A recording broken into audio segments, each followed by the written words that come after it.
कई वर्षों पहले एक छोटे से गांव में एक किसान रहता था। दुर्भाग्य की बात थी कि उसके ऊपर एक साहूकार का काफ़ी कर्ज था। साहूकार अधेड़ बदशक्ल था और किसान की खूबसूरत बेटी पर लट्टू था। एक दिन उसने किसान के सामने एक प्रस्ताव रखा।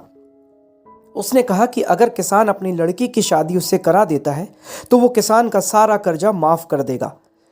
किसान और उसकी बेटी दोनों ये बात सुनकर सन्न रह गए, पर स्थिति ऐसी थी कि वे मजबूर थे। साहूकार ने कहा कि वो लड़की को अपनी किस्मत आजमाने का एक मौका ज़रूर देगा। उसने कहा वो एक झोले में एक काला और एक सफ़ेद पत्थर डालेगा। लड़की को झोले में हाथ डालकर एक पत्थर निकालना होगा। अगर लड़की से काला पत्थर निकला तो उसे साहूकार से शादी करनी होगी। अगर सफ़ेद पत्थर निकला तो वो साहूकार से शादी करने से बच जाएगी और साहूकार किसान का पूरा कर्ज भी माफ़ कर देगा। अगर लड़की कोई भी पत्थर निकालने से मना करेगी तो उसके पिता को जेल में डाल दिया जाएगा।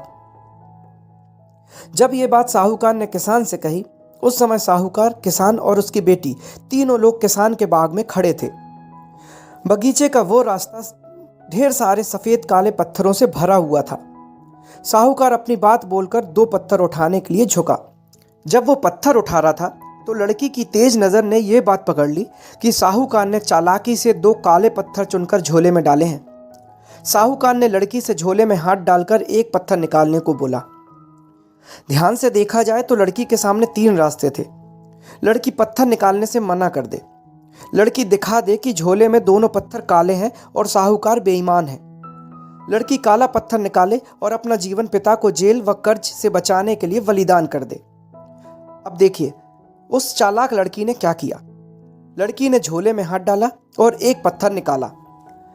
लड़की ने बिना पत्थर देखे लापरवाही से वो पत्थर जमीन पर गिर जाने दिया। वो पत्थर जमीन पर गिरकर अपने जैसे ही पत्थरों में मिल गया। अब किसान की लड़की बोली, ओह मैं भी कितनी लापरवाह हूँ, पर कोई बात नहीं। अगर आप झोले में हाथ डालकर बाकी बचा दूसरा पत्थर निकालेंगे तो आपको पता चल जाएगा कि मैंने कौन सा पत्थर निकाला था। अब चूंकि दूसरा पत्थर तो काला था, इसलिए ये माना जाएगा कि लड़की ने ज़रूर सफ़ेद पत्थर निकाला होगा। अब चूंकि साहूकार खुद अपनी धोखाधड़ी तो स्वीकार करेगा नहीं, अतः लड़की इस टेढ़ी परिस्थिति से बचकर निकल गई। उसने असंभव सी स्थिति को अपनी चतुराई और अपनी क्रिएटिव सोच से अपने पक्ष में कर लिया और शादी से बच गई। दोस्तों, वैसे तो लाइफ में अक्सर हमें अपनी प्रॉब्लम्स के गिने चुने ही समाधान नज़र आते हैं, लेकिन हमारी सोच से परे भी कई समाधान हो सकते हैं। ज़रूरत है कि हम अपनी सोच के दायरे से बाहर निकल कर देखें।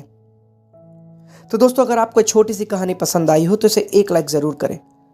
आपका एक लाइक हमें प्रोत्साहित करता है आगे भी ऐसी और अच्छी कहानियाँ लाने के लिए। और सब्सक्राइब करें अपने चैनल को ताकि मेरी हर कहानी सबसे पहले आप तक पहुँचे। Thank you.